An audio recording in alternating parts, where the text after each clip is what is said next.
I've been following a fellow on YouTube doing an MGA restoration somewhere up near Washington DC, and he went ballistic on one of his videos about having to do some rework.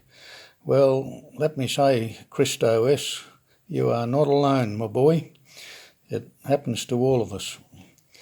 Now, this area around the fuel filler pipe I had to cut out because it was badly dented, and I managed to put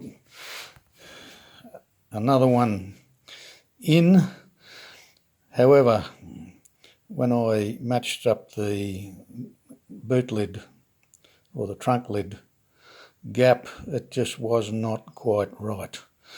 So there's repair number one cut out, Christo, if you're watching, and we've made up number two ready to go in. So that's the spot where that's got to go back in to match up with the new piece I put in above it, and the trunk lid channel.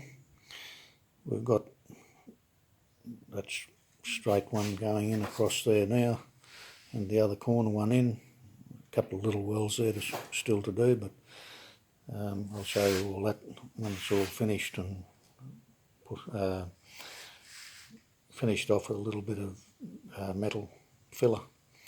But there you go. It happens to all of us, and hopefully it won't happen too often.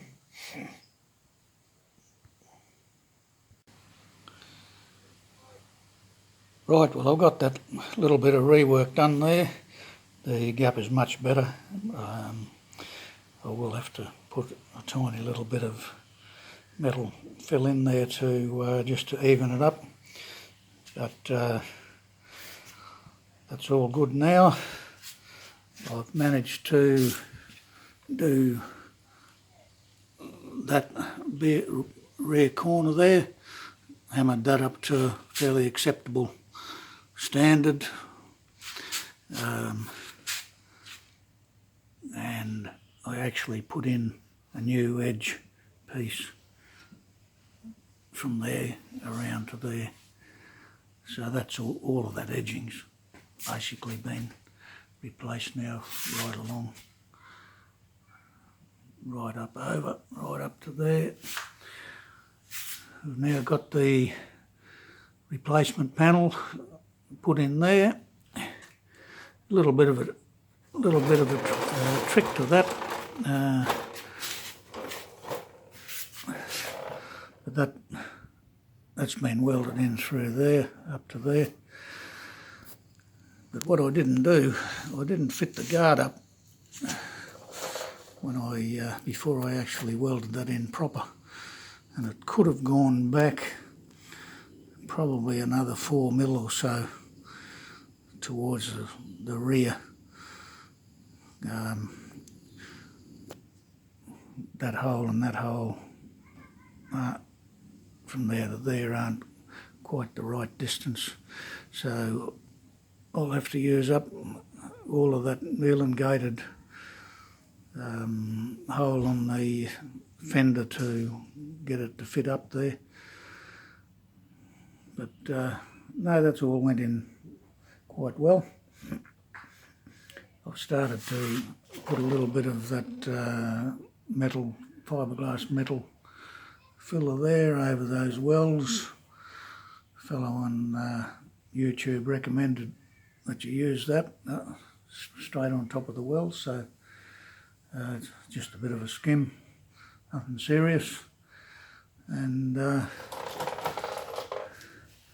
yeah, so all in all, it's been a lot of work this side, but I think we're finally starting to get a result with it. The only other work now on this back is the left-hand side area there that needs to be fixed, and the divider between the cabin and the trunk. I've pulled that away. It wasn't installed properly either at the factory or last time it was done. I actually put a little piece in there too. It was a bit ugly and rusty looking at it from the inside. So all in all, yeah, pretty pleased with all of that. So the next job I think will be to weld all those sills in, get that all squared away.